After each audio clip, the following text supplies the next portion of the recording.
오늘 우리는 이 디모데후서 3장 6절부터 9절까지 말씀을 본문으로 어리석음을 확인하고 진리를 가르치자라는 제목을 가지고 함께 말씀 나누도록 하겠습니다. 자, 우리가 지난주에 그 3장을 시작하면서 그 마지막 때에 나타날 그 위험한 모습들이 무엇이 있는가에 대한 그 이야기를 우리 함께 나눴었죠. 그래서 관련된 세 가지 이야기 나눴거든요. 첫 번째로 나눴던 이야기가 무엇이었을까요? 네, 그렇습니다. 지난주 그 2절서부터 5절까지 그 내용을 보니까 그게 영지주의자들의 가르침을 받은 사람들이 이제 이런 특징을 나타내더라라는 걸 우리가 확인을 했었죠. 근데 그 중에서 제일 문제가 됐던 것이 자기를 사랑하는 것이 제일 큰 문제가 됐다고 그랬습니다. 그러니까 자기를 사랑하라는 이 가르침이 나머지 모든 악한 모습들의 뿌리가 되더라라는 걸 우리가 확인을 하면서, 근데 이런 가르침은 사실은 이 시대에도 너무나 흔하게 들을 수 있는 가르침이라고 그랬죠. 너 자신을 사랑해라 라는 이런 가르침이요. 그래서 이제 아주 익숙한 가르침인데, 그 영이 죄와 하나 되었음조차 모르는 상태로, 자기가 영이 죄와 하나 되어 있는지 분리가 된 이것도 모르는 상태로 무작정 자기 자신을 사랑하라고 가르치기 때문에 정말 많은 문제들, 지난주 2절서부터 5절과 같은 그런 문제들이 나타난다. 그래서 우리는 이러한 익숙한 세상의 가르침으로부터 떠나서 오직 말씀만 배우자라는 얘기를 첫 번째로 우리 함께 나눴습니다. 자, 그런가 하면 우리 두 번째로 나눴던 말씀이 무엇이었을까요? 네, 그렇습니다. 그 지난주 그 2절서부터 5절까지의 그런 그 익숙한 모습들, 우리에게 너무나 익숙한 모습들은 이제 우리와는 상관이 없는 모습이 되어야 됩니다. 왜냐하면 그것이 과거 예수님과 연합하기 이전에 우리 생겼던 습관들이기 때문에 이제 예수님과 연합한 이상 그런 과거 옛 습관들은 버려야 마땅하다라는 얘기를 우리 나눴었죠. 그리고 이제 그와 반대되는 모습들이 우리 삶 가운데 이제 나타나야 되는데, 우리 신앙 선배들은 다 그러한 삶들을 능히 살아내셨다. 그러니까 우리가 습관을 바꾸는 일이 작은 거 하나도 바꾸는 게 결코 쉽진 않지만, 그렇게 익숙하지 않은 그 삶을 우리가 이제 살아내기야만 한다라는 얘기를 우리 함께 나누면서 두 번째 말씀 이제 마쳤죠. 자, 그 마지막 세 번째 말씀이 무엇이었을까요? 믿음의 능력을 사모하자. 네, 그렇습니다. 그래서 많은 사람들이 이 익숙한 습관을 버리고 그 익숙하지 않은 삶을 이제 살아야 된다라는 사실 정도까지는 압니다. 많은 사람들이 알지만, 그렇게 익숙하지 않은 삶을 살아낼 때 어떻게 살아야 되느냐? 노력하려고 하죠. 그래서 자기의 그 노력과 힘으로 이제 이뤄내려고 합니다. 그래서 우리가 깨닫고 알아낸 것은 그리스도의 믿음으로 행해야 된다라는 말씀을 우리 나눴었죠. 근데 믿음으로 행한다는 것이 무슨 뜻이냐라는 걸 지난주에 다시 한번 확인을 했는데, 말씀을 주야로 묵상하고 그 말씀을 실천하는 일에 전념하면 예수님께서 그 모든 일들을 대신 행해 주실 것을 믿는 것, 이것이 믿음으로 행하는 일이라고 그랬죠. 자, 그런데 이렇게 우리가 이런 일들에 열심을 내야 되는 이유가 무엇이냐, 그걸 다시 한번 확인한 것이 마지막 때가 다가왔기 때문이라고 말씀을 드렸습니다. 시간이 우리가 없다는 것이죠. 그리고 뭐 혹시 생기가 걱정돼서 우리 영적인 문제는 신경 쓸 여유가 없다라고 생각한다면, 본업을 우리가 중시할 때 부업도 챙겨주시는, 부업의 문제를 완전히 해결해 주시는 그 예수님의 그 능력을 우리가 믿어야 된다고 말씀을 드렸습니다. 그래서 우리가 예를 들었던 게 아브라함이나 뭐 요셉이나 다윗이나 모세나 뭐 12사도들이나 다 그런 사람들이 익숙하지 않았지만 믿음을 가지고 익숙하지 않은 삶을 믿음으로 살아낸 그 이야기를 우리 나눴었죠. 자, 그래서 사랑하는 우리 나눔 있는 교회 성도님들 모두는 익숙한 과거의 그런 악한 습관들에서 벗어나서 익숙하지 않은 선한 삶을 살아내는 그 새로운 습관으로 들이시는 우리 모두가 되시길 바랍니다. 여러분, 그렇게 하셔서 생계를 책임져 주시는 우리 하나님의 보호하심 아래 이 마지막 날을 차근차근 준비해 나가는 저와 여러분 되어주시기를 다시 한번 주님의 이름으로 간절히 축원드립니다. 지난주에 우리가 나눴던 얘기는 거짓된 가르침에서 이제 돌아서야 된다라는 이제 말씀을 나눴다면, 이번 주는 거짓을 가르치는 사람들과 그것을 배우는 사람들이 어떤 모습을 가지고 있느냐, 그 실상에 대해서 이제 말씀을 하고 계시거든요. 그래서 우리 함께 어떤 모습을 가지고 있는지 나누는 시간 가지도록 하겠습니다. 그래서 이번 주 주제는 어리석음을 확인하고 진리를 가르치자라는 것을 주제로 각절 말씀 나누는 시간 가지도록 하겠습니다. 먼저 6절 말씀 우리 함께 읽도록 하겠습니다. 이러한 부류 중에 슬그머니 집으로 들어가 미련한 여자들을 포로로 사로잡는 자들이 있는데, 이런 여자들은 죄들로 눌려있고 여러 가지 욕심에 이끌려라고 말씀합니다. 여기 이러한 부류라는 것은 앞에 우리가 지난주에 나눴던 3장 2절서부터 5절까지 그 모습을 나타내도록 만드는 사람들, 그러니까 선생들이죠. 그래서 영지주의자들이 바로 그 사람들이라고 그랬는데요. 그 2절서부터 5절까지 결과를 만드는 그런 사람들 중입니다. 자, 근데 그 사람들이 슬그머니 집으로 들어간대요. 영지주의자들이. 어떻게 남의 집에 막 들어가지라고 생각할 수가 있는데, 당시에 그 여인들은 이제 배울 기회가 없었고요. 장소도 없었습니다. 여자들이 어디 나가가지고 뭔가를 배운다라는 것은 상상을 할 수 없는 일이었기 때문에 그 학자나 예술가들을 집으로 거꾸로 초청해서 뭘 배웠던 거예요. 이제 이것만이 유일하게 배울 수 있는 기회였습니다. 근데 그런 틈을 이용해서 영지주의자들이 학자를 가정하고 집으로 들어가는 거죠. 그래서 이제 이단의 가르침을 가르치는 이런 일을 했던 것이었습니다. 자, 그런데 그 미련한 여자들이라고 얘기하죠. 근데 분별력이 없는 그런 여인들, 이것이 가짜인지 진짜인지도 모르는 이제 그런 여인들에 대해서 얘기를 하는데 그런 여자들을 영지주의자들이 포로로 사로잡는다는 거예요. 그러니까 영지주의자는 학자를 가정하고 여인의 집으로 들어가서 이단의 교리를 가르치는 거죠. 그러니까 분별력이 없으니까 뭐 가짜를 가르쳐도 뭐 진짜인 줄 알고 받아들이니까요. 자, 그래서 이런 여자들은 죄들로 눌려 있고 욕심에 이끌린다고 얘기하는데 죄들로 눌려 있다는 얘기는 여러분 잘 아시는 것처럼 죄가 뭐죠? 죄는 믿음 없음, 불신이죠. 불신. 그러니까 불신에 눌려 있다는 얘기잖아요. 그러니까 그걸 다른 말로 하면 의심이 가득하다는 얘기죠. 그러니까 의심이 가득하고, 근데 이 아래 그 7절 말씀과 연결돼서 묵상하면 무조건 다 의심이 가득한 게 아니라, 만약에 무조건 의심이 가득하다고 그러면 영지주의자들도 의심했겠죠. 근데 그거는 의심하지 않습니다. 그러니까 진리는 의심하고, 그러니까 말씀을 의심하고 진리가 아닌 거짓에는 관대하게 이제 받아들이는 이런 상황에 놓여 있었다라는 것을 말씀하고 있습니다. 그리고 여러 가지 욕심에 이끌렸다고 이야기를 하는데요. 그러니까 새로운 학문을 지금 배우고 있잖아요. 그러니까 다른 여자들은 함부로 배우지 못하는데 나는 지금 배우고 있으니까. 근데 그것을 이제 자랑하고 싶은 그런 욕심에 이끌리는 그런 모습도 가지고 있었다라고 이야기를 하고 있습니다. 6절 말씀을 이렇게 정리해 볼 수 있겠는데요. 영지주의자들은 몰래 집으로 잠입하여 분별력이 없는 여자들을 포로로 사로잡는데 이런 여자들은 진리에 대한 의심으로 가득하고 자랑하고 싶은 욕심에 이끌리는 그런 여자들이다 라고 얘기했다는 것이 6절의 의미가 되겠습니다. 자, 이어진 7절 말씀 우리 함께 읽도록 하겠습니다. 항상 배우나 결코 진리를 아는 데 이르지 못하느니라 라고 얘기합니다. 항상 배운다는 것은 방금 말씀드렸던 것처럼 영지주의자들에게 항상 배우는 거죠. 그런데 이단들에게 배우다 보니까 진리를 알 수가 없는 거예요. 그 방법이 없는 거죠. 그러다 보니까 여기서 결코 진리에 이르지 못하게 된다라고 얘기를 하고 있습니다. 그래서 이르지 못하는 정도가 아니라 사실은 진리로부터 점점 이제 멀어져 가고 있는 거죠. 이런 여자들이 안타깝게도. 자, 그래서 7절의 전체 의미 이렇게 정리할 수 있겠는데요. 분별력이 없는 여자들은 항상 배우지만 결코 진리를 아는데 이르지는 못한다라고 얘기했다는 것이 이제 7절의 의미가 되겠습니다. 자, 이어진 8절 말씀 우리 함께 읽도록 하겠습니다. 그런데 얀네와 얀브레가 모세를 대적한 것 같이 이들도 진리를 거역하나니 이들은 마음이 부패한 자들이요 믿음에 관하여는 버림받은 자들이니라 라고 말씀합니다. 이 얀네와 얀브레라는 말이 여기서만 나오거든요. 이 사람, 이 두 인물이. 이 사람들이 누구였는가 하면 그 여러분 출애굽기를 기억하시죠? 거기 보면 이제 모세가 파라오 앞에 나아가서 기적을 선보이잖아요. 그래서 뭐 막대기를 뱀으로 바꾸기도 하고 아론이 되신 걸 하긴 했지만 어쨌든 그렇게 했었을 때 그 기적들을 똑같이 흉내냈던 마술사들이 있었잖아요. 그 사람들이 얀네와 얀브레입니다. 근데 성경에는 이제 이름이 기록되어 있지 않은데 유대인들에게 전해지는 얘기에 의해서 이게 전해져 왔던 거예요. 근데 그걸 이제 신약 성경에서 이름을 밝히고 있는데 그렇게 모세가 파라오 앞에서 기적을 보였을 때 모세를 대적했었던 그 기적을 선보이면서 너만 할 줄 아냐? 우리도 할 줄 안다. 이게 전부 다 거짓말이지. 막 이런 식으로 대적했던 그 마술사들이 얀네와 얀브레입니다. 자, 근데 이들도 그들이 모세를 대적한 것처럼 이들이 누굽니까? 방금 얘기했던 그 영지주의자들.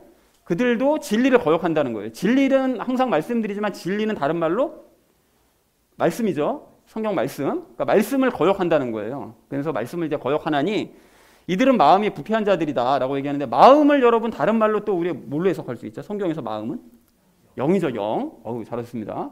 그러니까 마음이 부패했다는 것은 뭐 영이 한마디로 이제 부패한 자들이라는 거죠. 다른 표현으로 이제 영인데 부패한 자들이라는 건 영이 죄와 연합해 있기 때문에 그러니까 부패한 거죠. 더러운 상태다라고 그걸 이제 이렇게 부패했다고 표현을 했습니다. 자, 그래서 참고로 영지주의자들은 예수님을 믿었냐 안 믿었냐? 믿었습니다. 놀랍게도 그 이단들인데 예수님을 믿는다고 얘기를 했어요. 그리고 지금도 많은 이단들이 있잖아요. 근데 그 이단들 물어보면 천부교 같은 이단을 빼고는 나머지 이단들은 다 예수님 믿는다고 말은 합니다. 근데 그 이단의 교주가 예수님이 되는 게 문제인 거예요. 예수님을 다 믿습니다. 자, 근데 믿는데 사실을 따지고 보면 믿는 게 아니에요. 그러니까 이들은 진리를 거역하잖아요. 말씀을 거역하고 마음이 부패한 자들, 즉 영이 부패해서 영이 죄와 연합해 있기 때문에 안 믿습니다. 그래서 잠시 후에 적용 시간에도 그걸 잠깐 말씀을 드릴 건데 그렇기 때문에 결국은 믿음을 가질 수 없는 버림받은 사람들이었던 거예요. 믿는다고 말만 할 뿐 사실은 믿지를 않는, 예수님을 진짜로 믿는 사람들은 아니었다라는 것을 확인할 수가 있는 거죠. 그래서 예수님을 믿는다는 말이 이제 거짓말인 것입니다.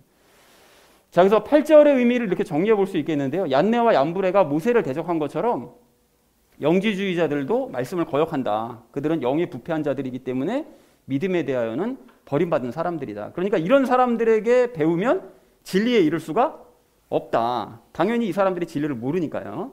거부하니까, 믿음을 거부하니까요. 자, 그래서 마지막 9절 말씀 우리 함께 읽도록 하겠습니다. 그러나 그들이 더 나아가지 못하리니 이는 저들의 어리석음이 드러난 것 같이 그들의 어리석음도 모든 사람에게 드러날 것이기 때문이라 라고 말씀하세요. 그들이라는 것은 당연히 방금 얘기하고 있었던 영지주의자들, 그들을 얘기하는 거고요. 더 나아가지 못한다는 것은 한계에 부딪힐 수밖에 없다는 거예요. 그들이 계속 발전해 나가는 것 같지만 결국은 한계에 부딪힐 수밖에 없다. 그래서 이는 저들, 여기서 얘기하는 저들은 얀네와 얀브레예요. 그러니까 모세를 대적했던 얀네와 얀브레의 그 어리석음이 드러난 것처럼, 그러니까 눈속임이 결국 드러났거든요. 그러니까 그걸 어떻게 할 수 있는가 하면 그 모세를 통해서 하나님께서 10가지 재앙 내리셨잖아요. 근데 그 처음에 몇 가지는 재앙들, 그 기적들을 흉내내다가 얀네와 얀브레가 이 재앙인가요? 온 나라에 이가 퍼지게 했을 때 그때부터 흉내를 못 냈을 거예요. 그때부터는 이거는 진짜 이게 우리 능력 밖의 일입니다. 이거 정말 하나님이 하시는 게 맞습니다라고 인정을 하는데 그 전까지 했던 거는 그러니까 다 눈속임이었던 거죠. 마술로 가능했지만 그 이후로는 가능하지 않으니까. 그래서 결국은 그 어리석음이 드러난 것처럼 그들의 어리석음이요. 그러니까 결국 영지주의자들의 그 어리석음도 드러나게 된다. 그러니까 어떻게 드러나는가 하면 그들의 교리의 어리석음이 드러날 수밖에 없다. 그러니까 이단들의 그 교리는 사람들에게 공개가 되면 뭐야, 이따 이게 뭐가 있어? 이게 황당한 얘기를 하고 있어. 이게 금방 드러날 수밖에 없다는 거예요. 그래서 그들의 생명은 오래갈 수가 없다라고 얘기했다는 것이 9절의 의미가 되겠습니다. 자, 그래서 9절을 이렇게 정리해 볼 수 있겠는데요. 영지주의자들은 한계에 부딪힐 것이니 얀네와 얀브레의 눈속임이 드러난 것처럼 그들의 어리석음도 모든 사람에게 드러나게 될 것이다 라고 얘기했다는 것이 9절의 의미가 되겠습니다. 자, 그래서 오늘 본문 말씀을 이렇게 정리해 볼 수 있겠는데요. 거짓 교사들 중에 집으로 들어가 분별력이 없는 여자들을 미혹하는 그런 사람들이 있는데 그런 여자들은 진리를 의심하고 욕심에 이끌려서 항상 배우지만 결코 진리에 이르지는 못한다. 얀네와 얀브레가 모세를 대적한 것처럼 거짓 교사들도 말씀을 거역을 하는데 그것은 그들의 영이 부패해서 믿음에 대해서는 버림받은 자들이기 때문이다.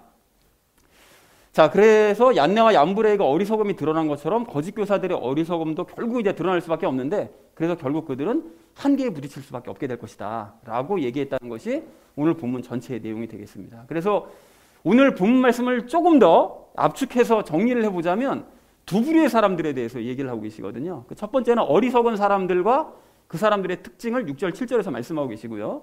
그리고 거짓 교사들과 그들의 특징을 8절, 9절에서 말씀하고 계십니다. 그래서 이 사람들에 대해서 우리 이야기를 오늘 함께 나눌 텐데 적용 시간에 3가지 내용 나눌 겁니다. 그래서 첫 번째는 거짓 교사들의 특징에 대해서, 두 번째는 미련한 자들의 특징에 대해서, 마지막 세 번째는 우리가 할 일에 대해서 함께 이야기를 나누는 시간 가지도록 하겠습니다. 그래서 오늘의 결론이요. 어리석음을 확인하고 진리를 가르치자라는 것을 주제로 나머지 이야기는 삶에 적용하면서 함께 말씀 나누도록 하겠습니다. 어리석음을 확인하고 진리를 가르쳐야 될 우리가 오늘 첫 번째로 함께 나눌 말씀은 거짓 교사들의 특징을 확인하자는 것입니다. 여러분 그 오늘 8절, 9절 말씀 보시면 그 거짓 교사들의 특징에 대해서 이제 말씀을 하고 있는데요. 그 사람들이 어떤 특징 가지고 있다고 얘기하죠? 먼저 8절을 보니까 그 사람들은 뭐를 거역한다고요? 진리를 거역한답니다. 그러니까 즉 말씀을 거역하는 특징을 가지고 있대요. 그러니까 다시 말해서 그 사람들은 성경 말씀을 거역해서 반대로 이해하고 반대로 행하는 그런 특징들을 가지고 있다는 거예요. 이게 이제 거짓 교사들의 대표적인 특징입니다. 그래서 여러분 멀리 갈 것도 없이 지난주에도 말씀드렸잖아요. 지난주에 어떤 얘기 들었었죠? 예수님께서는 자신의 생명을 어떻게 하라고 그러셨어요? 사랑하라고 그러셨나요? 아니었죠. 자기 생명을 미워해야 된다. 그렇지 않으면 내 제자가 될 수가 없다. 영생도 얻을 수가 없다. 이렇게 말씀하시잖아요. 근데 그거를 이 거짓 교사들은 정반대로 가르쳐서 너 자신을 사랑해야 된다. 이렇게 가르치잖아요. 그러니까 세상의 가르침이 그러니까 예수님의 가르침과 대적하는, 서로의 거역하는 거예요. 말씀을 거역하는 거죠. 그러니까 성경 말씀과는 정반대로 이해하고 가르치는 바람에 그 지난 그 2절서부터 5절과 같은 그런 이제 성경과는 정반대되는 행위들, 사람들이 전부 그래서 뭐 탐욕스럽고 막 자랑하고 막 이런 것들, 그런 모습들이 이제 나타나게 되더라는 것입니다. 자, 그런가 하면 거짓 교사들의 또 다른 특징이 뭐냐? 그 8절을 다시 보시면 마음이 부패했다고 말씀하시잖아요. 근데 마음은 아까 전에 뭐라고 그랬죠? 영이라고 그랬죠. 그러니까 영이 결국 죄와 연합한 상태이기 때문에 깨끗하지 않고 더러운 상태, 그러니까 부패된 상태라고 이제 말씀을 하더라는 거예요. 그리고 그들은 그렇게 영이 죄와 연합해 있기 때문에, 그러니까 불신과 연합해 있기 때문에 기본적으로 믿질 않습니다. 그러니까 믿지를 못하는 거예요. 거짓 교사들은 믿음이 없습니다. 그래서 영지주의자들은 예수님을 믿는다고 말을 한다고 그랬잖아요. 근데 그 사람들이 뭐를 안 믿는가 하면 예수님의 성육신조차 안 믿어요. 그러니까 예수님이 육신을 가지고 이 땅에 오신 분이시다. 이런 아주 기본적인 사실인데도 이것 자체를 믿지를 않습니다. 그러니까 예수님은 육체로 온 게 아니라 영혼만 갖고 이 땅에 오셨다고 그냥 하는 거예요. 그러니까 성경 말씀을 안 믿는 거예요. 그러니까 영이 죄와 연합해 있으니까. 그리고 그렇게 예수님에 대한 기본적인 사실조차 믿지 않기 때문에 더더욱 영이 죄와 분리가 될 수가 없어요. 믿어야 분리가 되는데 안 믿으니까 더 분리가 될 수가 없는 거죠. 그리고 분리가 되지 않으니까 더더욱 믿지 못하는, 그러니까 악순환이 이제 반복이 되는 거죠.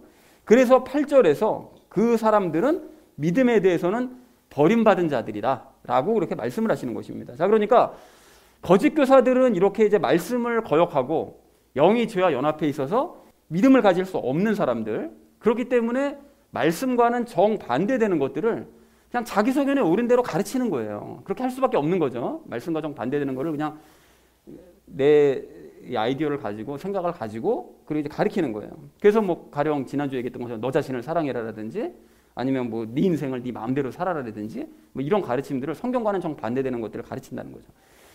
자, 그런데 여기서 우리가 좀 분명하게 아셔야 될 것인데 무엇인가 하면 이런 거짓 교사들이요. 이런 거짓 교사들이 그 영지주의자들과 같은 그런 이단들만을 의미하는 것이 아닙니다.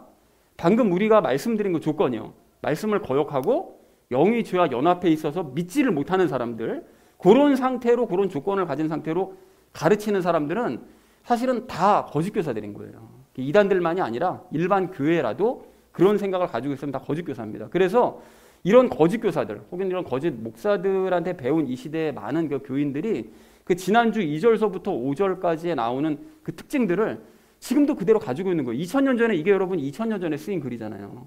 근데 2000년 전에 2절서부터 5절까지의 모습을 나타내는 영지주의 이단들의 가르침을 받고 그런 모습을 나타내는 사람이 있었는데 지금 이 시대도 그대로 그 모습이 나타나고 있다는 것은 그때나 지금이나 거짓 교사들에게 똑같이 배워서 이런 모습이 나타난다는 거죠. 그래서 위험하다고 말씀을 하시는 거예요, 성경에서. 자, 그렇다면 우리는 이렇게 이제 위험하고 혼란한 이 시대에 이런 이 거짓 교사들을 분별해내고 또 그들을 이제 거부를 했으면 좋겠는데요. 그럼 이제 그들을 어떻게 분별해낼 수 있느냐? 그래서 가령 예를 들자면 어떤 이단의 교주가 자기를 이제 예수라고 주장을 하고 있어요. 자, 그러면 그 사람이 너는 예수가 아니다. 넌 예수님이 아니야. 그리고 너는 거짓 교사야. 라는 거를 어떻게 분별하고 증명해낼 수가 있을까요? 혹시 그 사람이 예수님일 수도 있잖아요. 그럼 어떻게 분별합니까? 어떻게 해야 되죠? 딱 느낌을 보니까 벌써 예수님 아닌 것 같아. 이런 겁니까? 그렇게 하면 안 되죠. 그렇게 하면 안 됩니다. 그러니까 분명하게 우리 분별해낼 수 있어야 돼요. 어떻게 할 수 있는가 하면 뭘로 분별할 수 있죠? 성경에는 말씀으로 증명할 수가 있죠. 그럼 어떻게 증명할 수 있냐는 거예요. 말씀 어떤 구절? 어떤 구절을 가지고 당신은 예수라고 주장하는 당신은 거짓 교사야. 당신은 예수님 아니야. 이거 어떻게 한 번에 증명할 수 있습니까? 이걸 여러분 증명할 수가 있는데 이런 경우에 요한복음 16장 말씀을 바르게 이해하고 있으면 분명하게 분별할 수가 있어요. 여러분 그 요한복음 16장을 보면 예수님께서 하신 여러 가지 말씀들 중에 이런 말씀 하시잖아요. 성령님께서 이제 세상에 오시면 무엇에 대해서 꾸짖으신다고요? 세 가지? 죄에 대하여 꾸짖으시고 의에 대하여 꾸짖으시고 심판에 대해서 꾸짖으신다고 세 가지를 꾸짖으신다고 말씀하시잖아요. 그러니까 그게 무슨 말인가 하면 세상 사람들이 죄에 대한 개념을 제대로 모르고 있고 의에 대한 개념을 제대로 모르고 있고 심판에 대한 개념을 제대로 모르고 있기 때문에 성령님께서 오셔서 그것부터 꾸짖으신다는 거예요. 너희가 바르게 개념을 알아야 된다. 이걸 꾸짖으신다는 거예요. 그리고 바른 개념을 이제 알려주시는데 그 중에서 의의 개념에 대해서 뭐라고 말씀하시느냐. 여러분 한번 잘 들어보십시오. 요한복음 16장 10절에서 이렇게 말씀하세요. 의에 대하여라 함은 의란 무엇이냐 하고 말씀하시면서 내가 내 아버지께로 감으로 너희가 더 이상 나를 보지 못하기 때문이요. 이렇게 말씀하세요. 예수님이 성부 하나님께 가기 때문에 너희가 더 이상은 나를 볼 수 없다. 이것이 의라는 거예요. 여러분 이게 의의 바른 개념이라는 것이 예수님을 보지 못하는 게 의라고? 이게 지금 이게 옳은 거라고 말씀을 하시는데 우리가 일반적으로 생각하는 의와는 완전히 이게 다른 뜻이잖아요. 이게 생각도 못한 얘기인데 뭐 이렇게 생각할 수가 있는데 이게 도대체 무슨 뜻이라고 그랬느냐? 이게 무슨 뜻이라고 그랬죠? 예수님은 그렇죠. 우리 안에 들어오시기 때문에 우리 안에 들어오셔서 우리와 연합을 하시기 때문에 이것이 의의 핵심적인 내용입니다. 그리고 우리 안에 들어오시기 때문에 더 이상 예수님을 볼 수 없다. 그러니까 이 말씀에서 예수님을 볼 수 없다. 여기에만 초점을 맞추는 게 뭔 뜻인지 이해가 안 되는 거예요. 그러니까 예수님이 우리 안에 들어와서 우리와 연합하시기 때문에 더 이상 예수님을 볼 수가 없다. 세상에서는 이거를 말씀하는 뜻이라고 말씀을 드렸잖아요. 그게 의의 바른 개념이다. 그러니까 성령님께서는 예수님이 우리 안에 들어오셔서 우리와 연합하는 것, 그것을 의, 곧 옳다, 옳은 상태다 라고 말씀하신다는 거예요. 자, 그러니까 이 말씀만 여러분 바르게 이해하고 있어도 이단 교주들이 자신을 예수라고 주장한다면 그 주장이 얼마나 어리석은 주장인지 금방 알 수가 있잖아요. 그죠? 어떻게 알 수 있습니까? 예수님은 더 이상 눈에 볼 수 없도록 내 안에 들어와 계시는데 눈에 보이는 이단 교주 너는 뭐냐는 거예요. 너가 보이면 안 되지. 네가 예수님이면 네가 내 안에 들어와 있어야지 왜 내 눈에 보이게 바깥에 나와 있냐. 이게 말도 안 되는 얘기잖아. 라고 얘기할 수 있다는 것이죠. 무슨 내용인지 이해가 되셨죠? 그러니까 그 사람은 예수님이 될 수가 없는 거예요. 이 말씀에 의해서. 자, 그러므로 이렇게 거짓 교사들은 예수님이 믿는 자들 안으로 들어오셔서 더 이상 눈으로 볼 수 없다는 이런 말씀을 믿지 않는 거예요. 그러니까 그런 주장을 하죠. 자기가 이걸 만약에 알고 믿었다면 자기가 그런 얘기를 주장하는 순간 이거 정말 창피한 일이 되겠구나. 이걸 알 거 아니겠어요? 알지도 못하고 믿지도 않으니까 이런 주장을 하는 거죠. 그리고 그걸 믿지 않는다는 얘기는 곧 그 사람의 영이 죄와 연합해 있기 때문에 믿지 않는다는 사실을 우리가 알 수 있는 것이고요. 그래서 성경 말씀을 거역하는 거죠. 이 성경 말씀이 분명히 기록되어 있는데 그 말씀을 거역해서 자기가 예수라고 주장하는, 나는 너희 눈에 보일 수 있는 예수야. 이렇게 말도 안 되는 이 말씀과는 거역하는 이런 주장을 하는 그런 말도 안 되는 짓거리들을 하고 있다는 사실을 우리가 알 수 있다는 것입니다. 그러니까 이런 식으로 우리가 성경 말씀을 가지고 거짓 교사들을 분별해낼 수 있는데요. 그리고 이걸 분별하고 나서 보니까 거짓 교사들의 그 조건이요. 아까 뭐라고 말씀드렸죠? 말씀을 거역하고 영이 죄와 연합해 있어서 믿지를 않는다. 말씀을 믿지 않는다. 이 조건에 정확하게 합치된다라는 사실, 그 특징까지도 우리가 알 수가 있다는 거예요. 그러니까 이렇게 이제 거짓 교사들을 분별할 수 있다는 걸 이해가 되시죠? 네. 자, 그런데 이런 이단들뿐만이 아닙니다, 여러분. 아까도 말씀드렸던 것처럼 이런 그 거짓 교사들의 조건을 갖고 있는 사람들은 다 거짓 교사라고 그랬어요. 그러니까 일반 교회에 있는 목사라 할지라도. 근데 지난주에 제가 좀 황당한 얘기를 좀 들었는데요.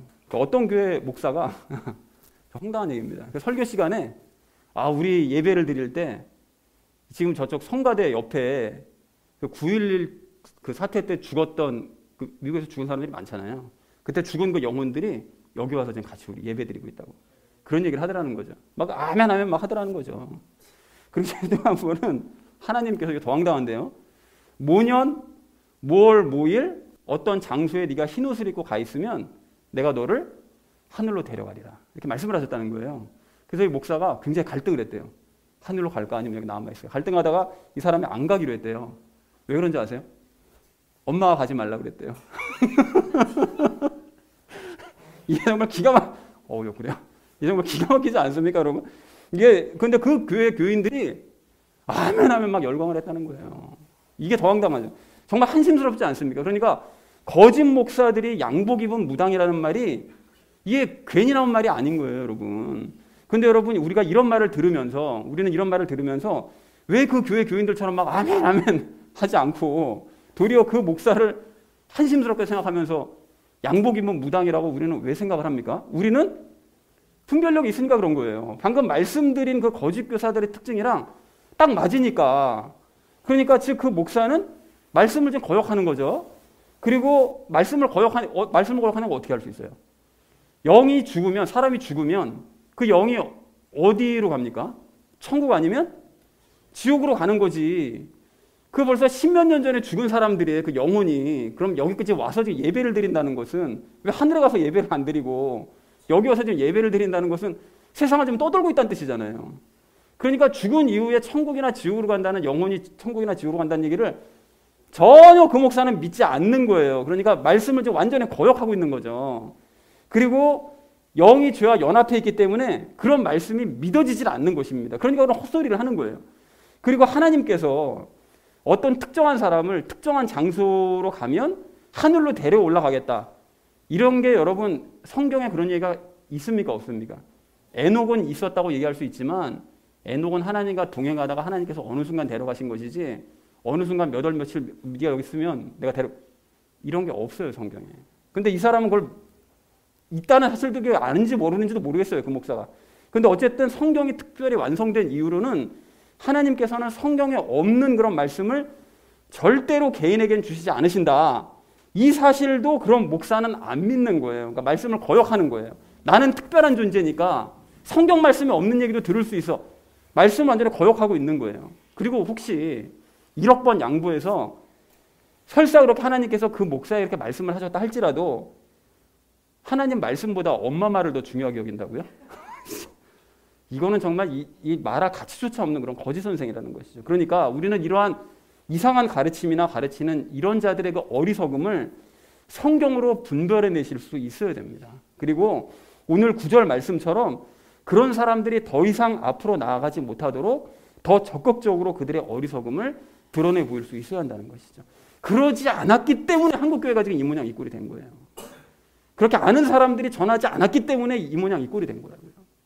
사랑하는 우리 나눔 있는 교회 성도님들 모두는 거짓 교사들의 특징들을 확인하시기 바랍니다. 그리고 무엇보다 말씀을 잘 아시기 바랍니다. 그래서 이 마지막 때에 거짓에 미혹되지 마시고 도리어 그런 자들의 어리석음을 적극적으로 드러내 보이시는 저 여러분 되어주시기를 주님의 이름으로 간절히 축원드립니다. 어리석음을 확인하고 진리를 가르쳐야 될 우리가 오늘 두 번째로 함께 나눌 말씀은 미련한 자들의 특징을 확인하자는 것입니다. 여러분 오늘 6절, 7절 말씀을 이렇게 보시면 그 미련한 자들에 대해서 얘기하시죠. 마치 거짓 교사들에게 속는 어리석은 자들의 그 특징에 대해서 이제 말씀을 하십니다. 그래서 어떤 특징을 가지고 있느냐 봤더니 6절 하반절 말씀을 보니까 그 사람들은 죄들에 눌려 있대요.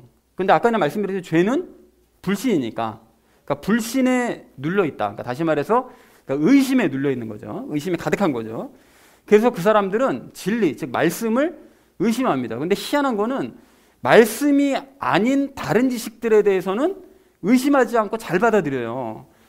그래서 미련하고 어리석다고 얘기를 하는 거예요. 그러면 에이 그런 경우가 어디 있겠어요? 라고 얘기할 수 있는데 그 사람들이 이제 거짓 교사들처럼 이제 마음이 부패해서 그 영이 죄와 연합해 있기 때문에 그 진리는 의심하고 비진리는 좋아하는 거예요. 그래서 가령 예를 들자면 그런 사람들한테 이제 하나님이 계신다라고 얘기하잖아요. 그러면 쓸데없는 소리 하는데 하나님이 어딨냐고 막 이렇게 얘기하거든요. 그런데 그런 사람들이 귀신은 또 있다고 믿었거든요. 그러잖아요. 여러분 그 믿지 않는 불신자들한테 물어보세요. 하나님이 있냐고 물어보면 안 믿거든요. 근데 귀신은 있다고 믿는다고요. 귀신은 여러 사람이 봤다고 막 얘기하니까 귀신은 믿는 거예요. 그러니까 비진리는 믿는 거예요. 진리는 안 믿고. 그러면 귀신은 믿어? 그래 그럼 귀신을 믿는다니까 하는 얘기인데 그 귀신은 사탄이 부리는 하수인들이야. 그러니까 부리는 존재들이야. 라고 얘기하면 그것도 안 믿습니다. 사탄이 어딨냐고. 이렇게 안 믿어요. 그런데 죽은 사람이 죽으면 그 영혼이 저승으로 가지 못하고 이 세상에 떠도는 존재가 귀신이다 그러면 그 말은 또 믿는단 말이죠. 그 말은 또 믿어요. 그러니까 이게 참 웃긴 얘기 아닙니까? 이 사람들이 49제 지내면서 이 영혼이 저승으로 가도록 제사드리잖아요. 근데 그 영혼이 이 땅에 와가지고 제사밥을 또 먹는데요. 저승 보냈잖아요. 근데 1년에 한 번씩 특별 휴가 나옵니까? 이 자체가 너무 황당한 얘기인데 그건 또 믿는단 말이죠. 그러니까 앞뒤 논리가 없어요. 그냥 논리 없이 그냥 믿는 거예요, 그냥. 자, 그리고 또 이런 사람들이 그러니까 이 제사를 그렇게 드리는 것이고 제사할 때 죽은 사람의 영혼이 와가지고 밥 먹는다고 생각하는 거예요. 그러니까 비진리는 철저하게 믿는데 진리에 대해서는 철저하게 안 믿는 거죠, 이런 사람들이. 또한 이런 사람들이 성경은 조작됐다고 늘 얘기해요. 성경은 조작됐다. 그래서 믿을 수가 없다. 이렇게 얘기하는데 불경이 조작됐다고 얘기하는 건 제가 이제까지 들어본 적이 없습니다. 불경이 조작됐다거나 뭐 사람들이 역사서 사실 조작을 많이 하거든요. 근데 그런 것들 역사서에는 이렇게 나와 있는데 성경엔 그런 얘기가 없으니까 역사서가 맞고 성경은 틀려. 뭐 이런 식으로 이제 주장을 하거든요. 그러니까 비진리는 철저하게 믿고 진리는 안 믿는 거예요. 자, 그래서 왜 이러는 것이냐? 죄에 눌려서, 그러니까 즉 의심이 가득해서, 그러니까 진리만 의심하고 있는 거예요. 자, 그런가 하면 이런 사람들의 또 다른 특징이 뭐냐? 6절 말씀처럼 욕심에 이끌리는 거예요. 그러니까 이런 사람들은 진리가 아닌 것들은 이제 많이 배우려고 하고 많이 배운 거 헛된 지식들 그거를 사람들에게 막 자랑하고 싶은 그 욕심이 있는 거예요. 그리고 이렇게 진리인 성경 말씀이 아닌 그 주변적인 지식들, 그런 거짓된 정보들, 주변적인 그런 거짓된 정보들만 믿고 그런 것들만 열심히 자랑하고 싶고 욕심을 내다 보니까 7절 말씀처럼 되는 것입니다. 뭡니까? 항상 배우지만 진리가 아닌 것들만 열심히 배우다 보니 진리를 깨닫지를 못하는 거죠. 진리는 결코 진리 쪽으로 갈 수가 없는 거예요. 이 사람들이 구조상. 그리고 그렇게 진리를 깨닫지 못하기 때문에, 즉 말씀을 깨닫지 못하기 때문에 거짓 선생들의 그 가르침이 거짓이라는 것도 분별하지를 못해요. 그렇잖아요. 말씀이 있어야 이게 진짜다 거짓이다 이게 분별이 될 텐데 말씀 자체를 믿지 않으니까 이게 거짓에 대한 기준이 없다 보니 거짓 가르침을 들어도 그게 진짜인 줄 알고 있는 거죠. 그러니까 이게 너무 안타까운 상황이라는 거예요. 자, 그래서 어리석은 자들의 이런 특징을 이제 정리를 해보면 그 사람들은 말씀을 의심하고 말씀이 아닌 것들, 그런 것들에는 열심히 관심을 가지고 또 그런 것들을 이제 자랑하는 욕심까지 가지고 있다라고 정리할 수가 있겠습니다. 그리고 이에 해당되는 사람들이 누구냐? 조금 전에 말씀드렸던 그 불신자들, 그 사람들이 이제 대부분 다 그렇고요. 그리고 이단에 빠진 사람들도 이런 것에 해당이 되는데 그 이단에 빠진 사람들에 대해서는 뭐 잘 구별하시리라 믿고 이 시간은 다루지 않겠습니다. 대신 우리가 이 시대의 좀 교인들을 좀 적용하면서 생각을 해봤으면 좋겠는데 그 아까 말씀드렸던 그 이상한 교회의 그 목사의 교인들이요. 그 교인들도 문제가 많은 거죠. 그래서 그 목사가 이렇게 설교를 하면 그렇게 은혜들을 받고 막 아멘 아멘을 한다는 거예요. 너무 은혜들을 받는다는 거예요. 그래서 방금 나눈 그 특징에 의하면 말씀이 아닌 것들에 열광을 하는 거죠. 말씀이 저 말씀 아는 건데 좀 황당한 얘기를 하냐 이렇게 돼야 되는데 막 열광을 하는 거예요. 그러니까 지금 그 목사가 성경에는 전혀 없지만 뭔가 신기한 걸 말하니까 그 비진리인 이야기에 관심들이 더 많이 이제 쏠리는 거예요. 그리고 말도 안 되는 그런 얘기를 듣고 사람들한테 막 자랑하는 거죠. 야, 우리 교회는 9.11 때 죽은 사람들이 영원히 와가지고 같이 예배를 드리는 그런 교회야. 막 이런 거 자랑하는 거예요. 그리고 우리 목사님은 그런 걸 볼 수 있는 영적으로 충만하신 그런 목사님이에요. 이거 막 자랑하는 거예요. 그러니까 방금 말씀드린 어리석은 자들의 그 조건에 딱 부합이 되는 거잖아요. 죄에 짓눌려서 의심이 가득해서 성경 말씀은 듣지도 않고 믿지도 않으려고 그러고 그냥 오직 말씀이 아닌 허튼 얘기나 막 열광을 하면서 주변적인 이야기들이나 열광을 하면서 그 목사에게 배운다는 것을 늘 자랑하지만 그렇지만 아무리 배워도 그들은 그래서 결국은 진리에 이를 수가 없는 거예요. 성경 말씀을 배제하고 사니까. 자, 그런데 그 교회가 더 황당한 것은 그 목사가 그런 설교만 하면 상관이 없는데 그 사모 외에 다른 여자와도 살림을 차린 상태인 그런 목사였고요. 그리고 교회의 헌금도 굉장히 많이 횡령을 한 그런 목사였다고 해요. 그러면 그 교인들이 그런 목사를 당장 내쫓아야 될 것 같은데 정말 어처구니 없게도 의견이 반반으로 나뉘더래요. 그 목사를 보호해야 된다. 그 목사를 내쫓아야 된다. 그 나뉘는 것 자체도 황당하죠. 모두가 다 그런 건 이제 볼 것도 없잖아 더 이상 이렇게 돼야 되는데 의견이 반반으로 나뉘더라는 거예요. 그래서 결국은 이 목사가 면직은 안 당했습니다. 목사직을 아예 박탈당하는 이런 면직까지 당하진 않았는데 그것도 황당한 거죠 사실은. 근데 교회에서 이제 쫓겨났어요. 쫓겨나긴 했는데 이제 뭐 주변 사람들이 얘기도 많고 이러니까 결국 나가긴 나왔는데 더더욱 황당한 것은 교회에 가까운 자기 집에 개척을 또 해야 됩니다. 근데 그 교회에서 많은 사람들이 그 교회로 갔다는 거예요. 그 목사를 따르기 위해서. 이 참 어처구니가 없잖아요. 그러니까 이 사람들은 그럼 도대체 왜 이렇게 황당한 짓을 계속 반복하는 것이냐라고 생각할 수 있는데 그래서 미련한 자들인 것입니다. 오늘 본문 말씀처럼 그래서 미련한 거예요. 그들은 목사와 똑같이 영이 부패한 상태이기 때문에 성경은 늘 재미가 없는 거예요. 성경은 믿어지지도 않고 재미도 없는 거예요. 성경이 자꾸 의심이 되는 거예요. 성경은. 그래서 재미없는 성경 말씀이 아닌 영을 눈으로 볼 수 있고 하나님의 음성을 들을 수 있는 그런 목사의 거짓 가르침에 관심을 기울이는 거죠. 그리고 재미있는 얘기를 해주는 그 목사를 막 자랑하고 싶은 마음이 막 있는 거예요. 그러니까 그런 교회를 떠나지 못하는 것입니다. 그리고는 자신들은 영적으로 신앙생활 엄청 잘하고 있다. 영적으로 엄청 충만하다. 착각을 하고 있거든요. 그래서 이런 사람들이 결국에는 수치에 이를 수밖에 없고 결국 마지막 멸망에 이르러서야만 정신을 차릴 사람들이라는 것입니다. 자, 그러니까 여러분 한번 생각해 보십시오. 이런 일들이 지금 중세시대 때 일어나는 일을 얘기한 것이 아니고요. 근래에 일어나는 일을 지금 말씀드리고 있는 거예요. 그러니까 성경을 보려고 하면 너무나 흔하게 접할 수 있고 또 미디어가 극도로 발달돼서 자기가 조금만 정보를 찾아보면 이게 거짓말이다 진짜라는 것을 인간적인 방법으로라도 알아볼 수 있는 이런 시대에 살고 있는데 이런 시대에 이런 일이 벌어지고 있는 거예요. 그러니까 이런 상황을 보면서 거짓 교사들만 잘못이 있다고 말할 수 있느냐? 절대 아닙니다, 여러분. 속았다고 하는 그 사람들도 정말로 잘못하고 있는 거예요. 자신의 영이 죄에 짓눌려 있는지도 모르고는 그냥 말씀을 늘 의심하고 말씀이 그냥 재미없다고 생각해서 읽지 않다 보니까 자기 자신이 자발적으로 적극적으로 거짓에 속고 있는 것이고, 심지어 남들이 그런 목사의 잘못을 드러내 보여줬잖아요. 이 사람 불륜 저질렀다. 이 사람 목사 횡령했어.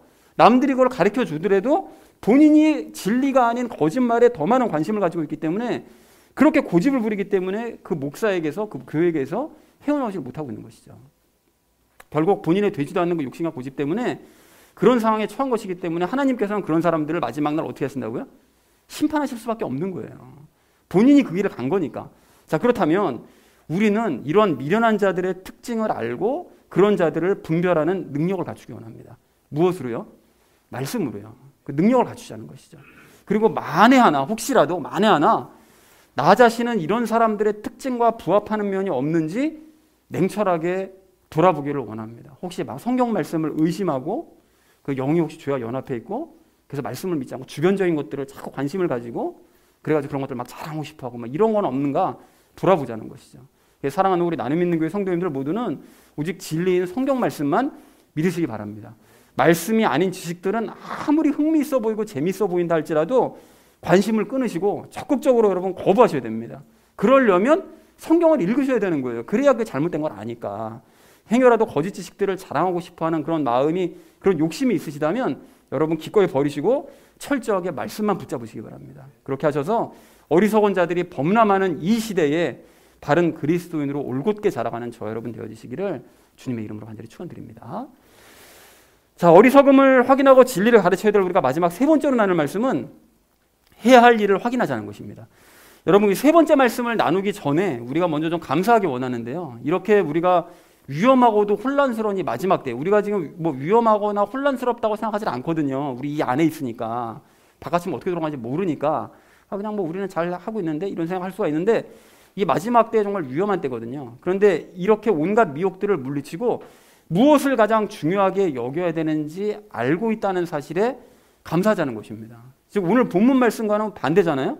우리는 말씀을 믿고 말씀에만 관심을 가지고 또 영이 죄와 분리가 되었고 예수님만 자랑하는 그런 삶을 살고 있음에 우리가 감사하자는 것입니다. 그리고 이런 것에 우리가 감사한다면 해야 될 일이 있거든요. 이 본문에서 말씀하시는 그런 거짓 교사들과 그런 미련한 자들, 어리석은 자들을 돌이켜야 돼요. 돌이켜야 됩니다. 이 안타까운 그 사람들을 그냥 내버려두면 어떻게 되죠? 다 뭐 갈 대로 가겠죠. 이제 그렇게 되기 때문에 보고만 있어서는 안 된다는 거예요. 근데 문제가 뭐냐? 그런 사람들에게 말을 한다고 해서, 돌이키려고 말을 한다고 해서 그 사람들이 돌이키느냐? 절대 돌이키지를 않는다는 거예요. 실제로 예수님만이 그 사람들을 돌이키실 수가 있다는 거죠. 그래서 성경에서도 얼마 전에 말씀하시기를 그들에게 한두 번 권면하고 안 받아들이거든요. 그러면 그들에게서 돌아서라, 이렇게 말씀하시는 것이죠.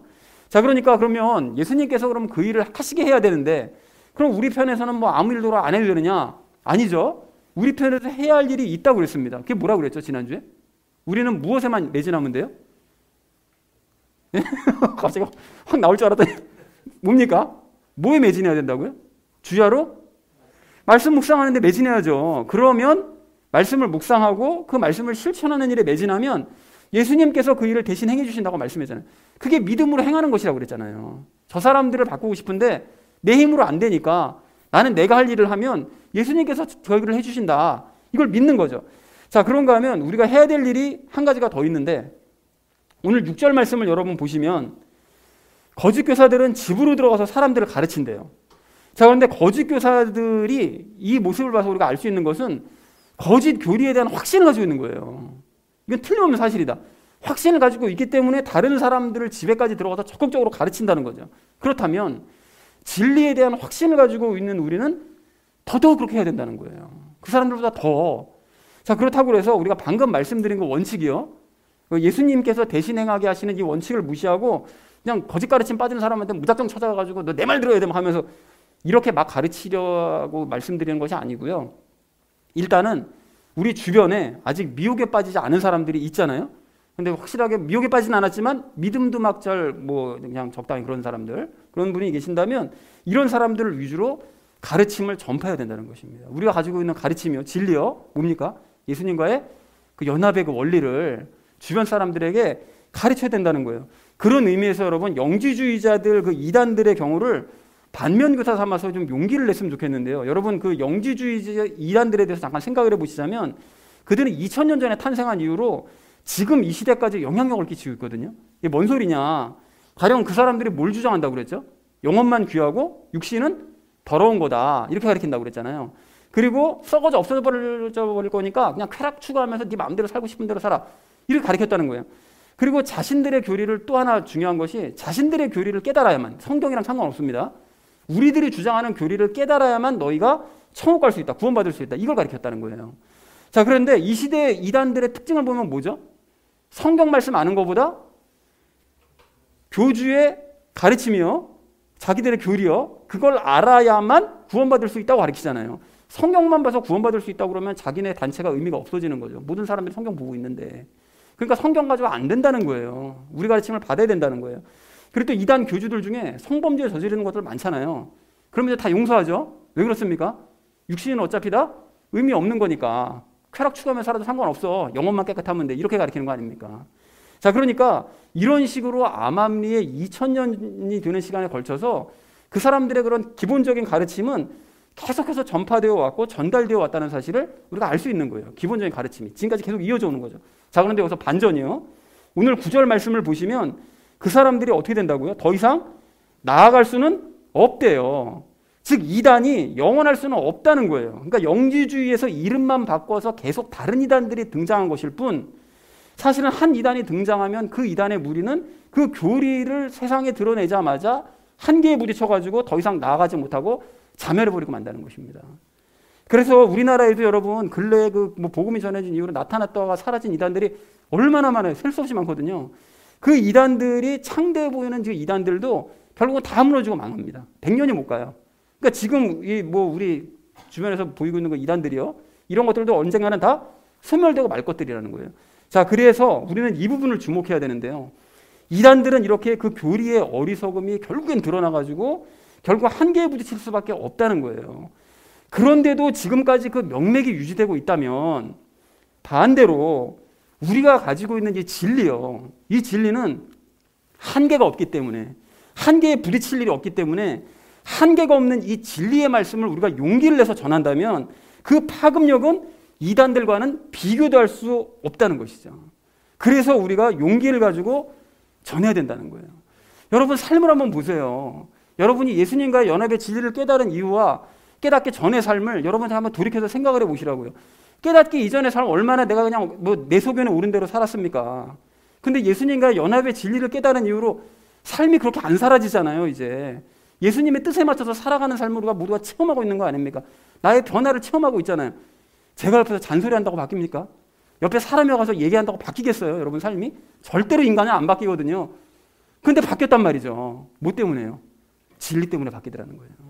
이게 파급력이라는 거예요, 여러분. 그러니까 이 파급력을 전해야 된다는 거죠.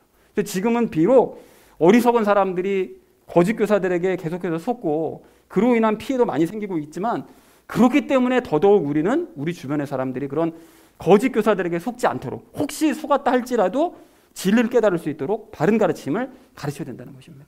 즉 이단 그 거짓 교사들의 그 어리석은 교리를 계속해서 고발하는 거예요. 이건 이래서 잘못됐다, 저건 저래서 잘못된 거 아니야? 말씀에 근거하면 틀린 얘기네. 이걸 계속해서 고발하고 그들에게 속는 사람들 역시 하나님의 심판을 너 이러다가는 당할 수밖에 없다, 속은 것도 잘못이야 라는 것을 계속해서 알려야 된다는 것입니다. 그러나 한두 번 권면을 해도 안 받아들인다, 그럼 앞에서 말씀드린 것처럼 그들과의 관계를 끊고 오직 말씀 묵상과 실천에만 주목하셔서 예수님께서 그들을 인도하시도록 맡겨야 될 줄로 믿습니다. 사랑하는 우리 나눔 있는 교회 성도님들 모두는 이 마지막 때에 좁은 길, 바른 길을 걸어가고 계심에 감사하시기 바랍니다. 그러나 그것에만 만족하지 마시고 주야로 여러분 말씀 묵상하시고 실천에 열심을 내시고 또 거짓 교사들에게 어리석음을 고발하시면서 진리를 전파하셔서 예수님께서 그들을 돌이키시는 것을 목도하시는 저와 여러분 되어주시기를 주님의 이름으로 간절히 축원을 드립니다. 어리석음을 확인하고 이제 진리를 가르치자라고 그걸 주제로 말씀을 나눴는데, 거짓 선생들의 특징을 확인하자라는 것을 첫 번째로 이제 주제를 이야기 나눴죠. 거짓 선생들은 이것을 거역하고 이것이 부패해서 이것에 관해 버림받은 자들이다. 뭡니까? 거짓 선생들은 무엇을 거역한다고요? 진리를 거역하고. 무엇이 부패했다고요? 영이 부패했죠. 영을 다른 말로 마음이 부패해서, 그러니까 영이 죄와 연합해서 무엇에 관해 버림받은 자들이라고요? 쓰음도 말씀이 여기 본문에서 뭐라고 말씀하셨죠? 무엇에 대해서는 버림받은 자들이다. 8절 믿음에 대해서는 버림받은 자들이다 라고 이제 말씀하고 계시죠. 그래서 이러한 거짓 교사들을 우리는 분별해 내야 됩니다. 이게 진짜인지 가짜인지 분별할 수 있어야 됩니다. 그래서 이단 교주가 예수라고 주장한다면 그 거짓 주장은 이것으로 반박해서 드러낼 수가 있어요. 뭡니까? 말씀으로 반박해서 드러낼 수가 있는 거죠. 그리고 황당한 주장을 하는 그런 목사들 역시 이것으로 그 주장을 반박할 수 있어요. 뭘로요? 똑같이 말씀으로 그 주장을 반박할 수 있어야 되는 거예요. 우리가 들었을 때 저거 잘못이야. 이걸 반박 또는 분별할 수 있어야 된다는 것이죠. 그래서 거짓 교사들에게 어리석음을 분별하고 적극적으로 드러내자라는 것이 첫 번째로 우리 함께 나눴던 말씀이었습니다. 그리고 두 번째로 우리 나눴던 말씀이 미련한 자들의 특징을 확인하자고 얘기했죠. 그래서 어리석은 자들은 말씀에 대한 불신에 눌려있고 말씀이 아닌 것들을 배우고 자랑해서 결코 이것에 이르지 못합니다. 어디에? 진리에 이르지 못하죠. 결국은. 그러니까 이 사람들 특징이 이거예요. 말씀은 안 믿고 말씀 아닌 것들은 열심히 믿고 자랑하는 거예요. 그러니까 결국은 진리에 이르지 못하는 것이죠. 자, 그래서 그들은 거짓 교사들의 거짓말을 이걸하지를 못해요. 분별을 하지 못합니다. 진짜인지 거짓말인지 걸 분별을 못해요. 그래서 그 사람들은 거짓 교사들과 근본적으로 본질적으로 같은 사람들인 거예요. 그러니까 합이 맞는 거예요, 둘이. 그러니까 이렇게 같이 늘 뭉쳐 다니는 거죠. 그래서 하나님께서는 자발적으로 거짓을 따르고 거짓에서 벗어나지 않는 그런 어리석은 자들을 반드시 마지막 날 어떻게 하신다고요? 심판하십니다. 그들을 불쌍히 여기시는 게 아니에요. 그들도 잘못이 있기 때문에 그들도 똑같이 심판하시는 거예요. 그렇게 될 수밖에 없는 거죠. 그래서 우리는 오직 성경 말씀 위에 굳건하게 서자라고 얘기했다는 것이 두 번째로 나눴던 말씀입니다. 자, 마지막 세 번째로 나눴던 말씀이 우리가 해야 될 일을 확인하자고 얘기했죠. 거짓 교사들과 어리석은 자들을 어떻게 해야 된다고요? 그 자리로부터 우리가 돌이켜야 됩니다. 돌이켜야 돼요. 그 사람들을 이제 돌이켜야 됩니다. 그런데 문제가 뭐죠? 그 사람들이 그 일을 말을 하면 돌아서느냐? 안 돌이키죠? 할 수 없기 때문에 이거 묵상과 실천에 우리는 매진해야 된다. 뭡니까? 말씀 묵상과 실천에 우리가 매진해야 됩니다. 여호수아처럼 주야로 말씀 묵상하고 실천하는 일을 하면 가나안 정복은 내가 한다. 예수님께서 말씀하시죠. 그러니까 우리가 이 일에 매진해야 됩니다. 그렇게 할 때 이분께서 그들을 돌이키신다고요. 당연히 예수님께서 그 사람들을 이제 돌이키십니다. 그 놀라운 일을 행하시는 거죠. 거짓 교사들은 열심히 거짓을 가르쳐 왔어요. 영지주의 이단들은 2000년에 걸쳐서 그 명맥을 계속해서 유지를 해왔거든요. 그런데 그들은 한계에 부딪혀서 이것을 드러내고야 만다고 얘기를 해요. 아까는 9절에서 뭐라고 그랬었죠? 그들은 그들의 어리석음을 드러내고야 만다라고 얘기를 하고 있죠. 그래서 우리는 더욱 이것을 가르쳐야 됩니다. 진리를 가르쳐야 되는 것이죠. 더더욱. 그러니까 진리가 파급 효과가 있기 때문에 진리를 가르쳐야 됩니다. 그리고 거짓 교사들에게 어리석음을 고발하고 그 어리석은 자들의 마지막을 경고를 해야 된다라고 말씀을 드렸습니다. 자, 그래서 사랑하는 우리 나눔 있는 교회 성도님들 모두는 거짓 교사들과 어리석은 자들의 특징을 여러분 기억하시고요. 더욱 말씀을 묵상하는 일에 매진하시기 바랍니다. 그리고 그들의 어리석음을 알리고 경고하셔서 예수님의 일하심을 목도하시는 저와 여러분 되어주시기를 주님의 이름으로 간절히 축원을 드립니다.